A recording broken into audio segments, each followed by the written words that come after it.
Good morning बच्चों। Class 10th में फिर से आपका एक बार स्वागत है। कॉनकेव मिरर से हम लोग इमेज फॉर्मेशन पढ़ रहे थे और हर केसेस को लेकर के हमने इसके बारे में आपको समझाने का प्रयास किया था। 6 केसेस होते हैं, ठीक है, और हर केस पर हमने ऑब्जेक्ट को कुछ प्लेस पे रखा था और समझाने का प्रयास किया था। आज हमको देखिए इसके आगे कॉनकेव मिरर के क्या क्या एप्लीकेशन होते हैं, इसको आगे बढ़ाते हुए हमको अपना सिलेबस कवर करना है। तो सबसे पहला तो ये है कि इसका उपयोग हम लोग टार्च में, सर्च लाइट और जो व्हीकल्स होते हैं उसके हेडलाइट में इसका इस्तेमाल करते हैं। आप जानते हैं कि कॉनकेव अगर ये मिरर है, ठीक है, कॉनकेव मिरर है और इस कॉनकेव मिरर के अगर फोकस पे कोई फोकस मान लेते हैं ये है, ठीक है, और फोकस पे कोई ऑब्जेक्ट रखा हुआ है तो फोकस से जो लाइट आती है वो क्या हो जाती है, प्रिंसिपल एक्सिस के पैरेलल हो जाती है, ठीक है। तो इसी रूल्स का उपयोग किया जाता है टार्च वगैरह में या सर्च लाइट में, ठीक है। यानी जो उसमें बल्ब होता है, बल्ब को क्या किया जाता है, कॉनकेव मिरर के फोकस पे ही जलाया जाता है, ठीक है। जब फोकस पे जलाया जाएगा तो क्या होगा, वहां से जो लाइट आ रही है, ठीक है, आगे जो लाइट जा रही है तो जाएगी ही, साथ ही साथ जो पीछे आ रही है लाइट, ठीक है, ये क्या हो जाएगी, ये भी रिफ्लेक्ट होकर के फिर से प्रिंसिपल एक्सिस के पैरेलल हो जाती है। तो इसी कॉन्सेप्ट का इस्तेमाल किया जाता है। साथ ही साथ जो बार्बर होते हैं, यानी जो बाल काटने वाले होते हैं, दाढ़ी बनाने वाले जो लोग होते हैं, ठीक है, वो भी इस मिरर का इस्तेमाल करते हैं। वो भी हर जगह नहीं होता है, ठीक, जो अच्छे सैलून वगैरह हैं उनमें इसका इस्तेमाल किया जाता है। कॉनकेव मिरर से क्या फायदा होता है, कॉनकेव मिरर लगाने से क्या फायदा होता है, कॉनकेव मिरर जब आप लगा देंगे, ठीक है, और आपका जो चेहरा होगा उस मिरर के, आप जानते हैं कि जैसे कोई भी एक कॉनकेव मिरर है और ऑब्जेक्ट को कहाँ रखा जाए, ये वाला केस जो है, यही केस देख लीजिए। ऑब्जेक्ट को कहाँ रखा गया है, फोकस और पोल के बीच रखा गया है, तो उसका इमेज जो बन रहा है वो सीधा बन रहा है, ठीक, और ऑब्जेक्ट से काफी बड़ा बन रहा है। तो इसी कॉन्सेप्ट का इस्तेमाल वहां किया जाता है।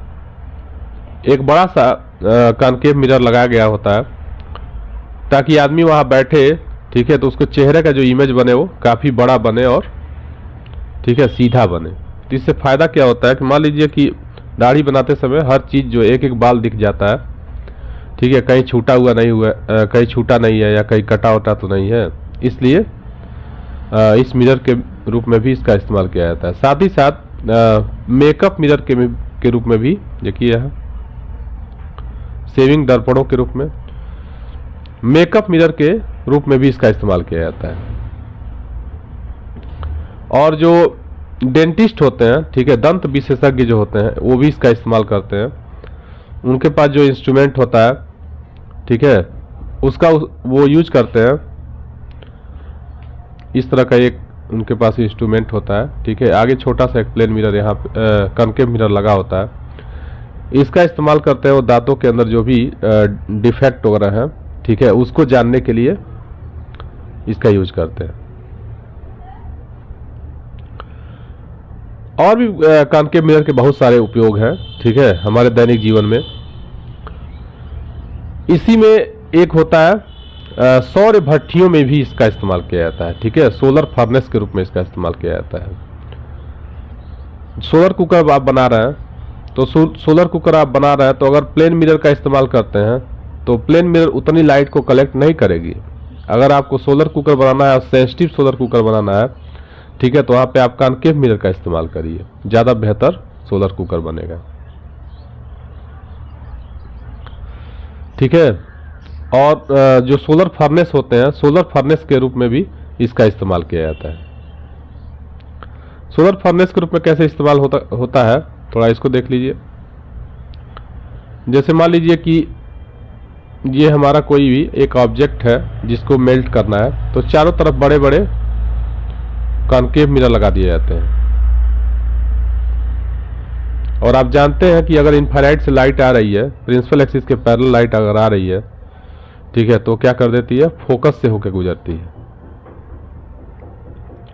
तो इसके फोकस पे ही इस ऑब्जेक्ट को रख दिया जाता है, सभी कॉनकेव मिरर के फोकस पे इस ऑब्जेक्ट को रख दिया जाता है, ताकि ये सारी लाइट को क्या कर दे, इस पर इकट्ठा कर दे, ठीक है, कलेक्ट कर दे।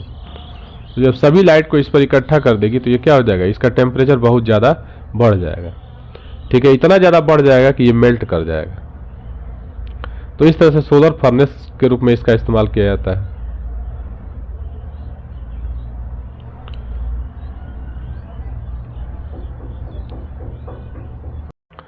अगला जो हमारा टॉपिक है वो है कॉन्वेक्स मिरर से कैसे इमेज फॉर्म होता है, ठीक है, उत्तल दर्पण द्वारा कैसे इमेज बनता है, कैसे प्रतिबिंब बनता है, इसको हमको देखना है। देखिए, इमेज में और शैडो में थोड़ा अंतर होता है, ठीक है। शैडो वहां बनता है, यानी छाया वहां बनती है जहां प्रकाश नहीं पहुंच पाती है, और इमेज वहां बनता है, ठीक है, जहां वास्तव में या तो लाइट आकर के मिलती है और नहीं तो मिलती हुई प्रतीत होती है। तो अगर वास्तव में मान लीजिए आकर के मिलती होगी तो वहां रियल इमेज बनेगा, ठीक है, वास्तविक प्रतिबिंब बनेगा। और जहां मिलती हुई प्रतीत होगी, ठीक है, वहां पे क्या होता है, वर्चुअल इमेज बनता है, ठीक है, आभासी इमेज बनता है। तो अब इसको हम लोग देख लेते हैं। देखिए, फर्स्ट केस में क्या किया है, ऑब्जेक्ट को इनफाइनाइट पे रखा है। तो जब ऑब्जेक्ट को इनफाइनाइट पे रख देंगे, ठीक है, मान लेते हैं यह ए बी एक ऑब्जेक्ट है, इसको इनफाइनाइट पे रखा गया है, तो इनफाइनाइट से जो लाइट आती है, ठीक है, आ रही है, प्रिंसिपल एक्सिस की जो पैरेलल लाइट आ रही है वो डाइवर्ज हो जाएगी, ठीक है, यह एक डाइवर्जिंग मिरर है। तो डाइवर्ज होगी तो लगेगा कि इसको कि एक फोकस से आ रही है, ठीक है, यानी इसका जो इमेज बनेगा वो कहाँ बन जाएगा, फोकस पे ही बन जाएगा। यानी कोई भी वस्तु क्या है, अगर इनफाइनाइट पे रखी हुई है तो उसका इमेज कहाँ बनेगा, हमेशा फोकस पे बनता है, ठीक है, ऑब्जेक्ट से बहुत छोटा बनता है, एक पॉइंट ऑब्जेक्ट बनेगा, ठीक है, हाईली डिमिनिश्ड होगा, ठीक है। अब अगला जो दूसरा केस है उसको हम देख लेते हैं। दूसरा जो केस है क्या हो रहा है कि अगर ऑब्जेक्ट को क्या कर दिया जाए, इनफाइनाइट और पोल के बीच किसी पॉइंट पर रखा जाए। तो अगर ऑब्जेक्ट को इनफाइनाइट और पोल के बीच किसी पॉइंट पर हम मान लेते हैं कि रखा हुआ है, ए बी एक ऑब्जेक्ट है जो रखा हुआ है, तो आप जानते हैं कि इमेज बनाने के लिए 2 रे की हमको जरूरत है, ठीक है, एटलीस्ट 2 रेज की आवश्यकता होती है। तो यहां से जो लाइट आ रही है प्रिंसिपल एक्सिस के जो पैरेलल, ठीक है, प्रिंसिपल एक्सिस की जो पैरेलल लाइट आ रही है, ये वाली, ये क्या हो रही है, डाइवर्ज हो रही है, तो वह फोकस से आती हुई प्रतीत होती है, ठीक है। पहला रे हमने इसको चूज कर लिया, और दूसरा रे हम ले लेते हैं कि ऐसी लाइट जो क्या कर रही है, अप्रोच कर रही हो सेंटर ऑफ कर्वेचर की तरफ, ठीक है, ऐसी लाइट जो सेंटर ऑफ कर्वेचर की तरफ अप्रोच कर रही हो तो जा तो पाएगी नहीं, ठीक है, मिरर को तो ऐसा नहीं है कि वो पेनिट्रेट करते हुए निकल जाएगी, तो वो वहीं पे क्या होती है, रिफ्लेक्ट हो जाती है और उसी पाथ को फॉलो करती है, ठीक है। तो जब उसी पाथ को फॉलो करेगी तो ये दोनों किरणें, यानी दोनों रेज जो है वह किसी एक पॉइंट पर इंटरसेक्ट करती हुई प्रतीत होती हैं, ठीक है, behaves like to intersect at a point, ठीक है, नॉट इंटरसेक्ट रियली, ठीक है, वो प्रतीत होती हैं, ठीक है, वास्तव में नहीं काटती हैं। इसलिए इसका जो इमेज बनेगा, चाहे वो पहला केस हो चाहे दूसरा केस हो, दोनों केस में क्या होगा, वर्चुअल होगा, ठीक है। और यहाँ पे देखिए, यहाँ पे थोड़ा सा इमेज जो हो रहा है वो फोकस पे नहीं बन रहा है, फोकस के पहले ही बन जा रहा है, ऑब्जेक्ट से छोटा होगा लेकिन पॉइंट ऑब्जेक्ट नहीं बनेगा, ठीक है। यह एक चार्ट के माध्यम से समझाया हुआ है वही चीज, बिंब की स्थिति जो लिखा हुआ है, ठीक है, पोजीशन ऑफ ऑब्जेक्ट है, ठीक है, प्रतिबिंब मीन्स पोजीशन ऑफ इमेज है, और साइज क्या है, प्रतिबिंब का साइज क्या है, प्रतिबिंब की आकृति क्या है, ठीक है, ये सब दिया हुआ है। तो इतना इस लेक्चर में आप देख लीजिए, ठीक है। फिर आगे जो जो भी होगा उसको हम लोग इसको देखेंगे।